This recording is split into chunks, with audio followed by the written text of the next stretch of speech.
का हमारा टॉपिक है फोटोसिंथेसिस, और इसको थोड़े बेसिक स्टेप से हम लोग समझते हैं कि जो फोटोसिंथेसिस में जो हमारी लीफ होती है, जैसा कि हम आपको ये दिखा सकते हैं, मान लीजिए हमारे पास लीफ है, इस तरह की छोटी लीफ, बड़ी लीफ, इसमें क्लोरोफिल होता है। इसको देखने के लिए हम इसका वर्टिकल सेक्शन काटेंगे। वर्टिकल सेक्शन काटने के बाद हम उसको स्लाइड पे लेंगे। स्लाइड के बाद हम स्टेनिंग करेंगे।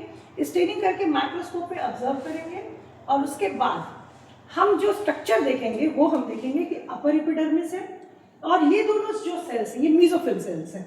मेसोफिल सेल्स का क्या होता है, इसमें क्लोरोप्लास्ट होता है, और ये जो क्लोरोप्लास्ट है यही फोटोसिंथेसिस का फंक्शन परफॉर्म करते हैं। ठीक है, यहाँ नीचे हम देख सकते हैं कि लोअर एपिडर्मिस है, स्टोमेटा है, जो कि एक्सचेंज ऑफ गैसेस के लिए रिस्पॉन्सिबल होगा। जैसा कि हम जानते हैं कि जो फिजिको-केमिकल फोटोसिंथेसिस एक फिजिको-केमिकल प्रोसेस है, और ये एनाबॉलिक प्रोसेस है क्योंकि हम इसमें कुछ बनाते हैं। ठीक है, तो यहाँ पे हम लोग आगे बढ़ेंगे और यहाँ देखेंगे कि जो हमारा क्लोरोप्लास्ट है वो क्लोरोप्लास्ट स्ट्रक्चर जो है, यहाँ पे आप देखिए ये एक थैलेकॉइड है, और इस ग्रुप को हम कहेंगे ग्रैनम।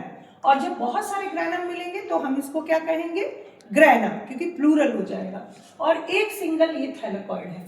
इसी थैलेकॉइड में लाइट रिएक्शन होती है, जिसको हम light independent reaction, light dependent reaction भी कहते हैं। और ये जो जगह है इसको हम कहते हैं स्ट्रोमा, जो कि लाइट इंडिपेंडेंट रिएक्शन है। देखिए दो रिएक्शंस होंगे आपके पास, लाइट डिपेंडेंट रिएक्शन और लाइट इंडिपेंडेंट रिएक्शन।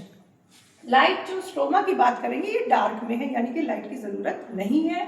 और जो आपका यहाँ पे ग्रैनम या थैलेकॉइड की हम बात करेंगे तो वहाँ पे लाइट की जरूरत है, यानी कि बिना लाइट के वो रिएक्शन नहीं होगी, और डार्क रिएक्शन में लाइट की कोई जरूरत नहीं है। अब देखिए हम लोग आगे बढ़ते हैं, और यहाँ पे हम देखते हैं अभी जो हमने बात कही कि जो फोटोसिंथेसिस है वो एक फिजिको-केमिकल प्रोसेस है, जो कि एक एनाबॉलिक प्रोसेस है, जिसका साइड ऑफ एक्शन दो तरीके से होगा, एक लाइट रिएक्शन, दूसरा डार्क रिएक्शन।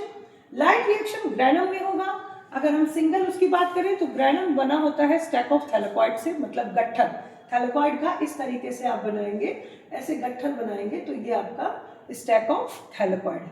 और डार्क रिएक्शन जो होगा वो आप क्या कहेंगे, इसको लाइट इंडिपेंडेंट, यानी उसमें लाइट की जरूरत नहीं है। तो ओवरऑल जो कंक्लूजन हम लोग लेंगे यहाँ पर कि photosynthesis is a physico-chemical process, जो कि लाइट रिएक्शन और डार्क रिएक्शन में डिवाइडेड है, और उसकी साइट ऑफ फोटोसिंथेसिस जो है वो क्लोरोप्लास्ट है या थैलेकॉइड है। ठीक है, सबको क्लियर है ना इसका बेसिक कॉन्सेप्ट?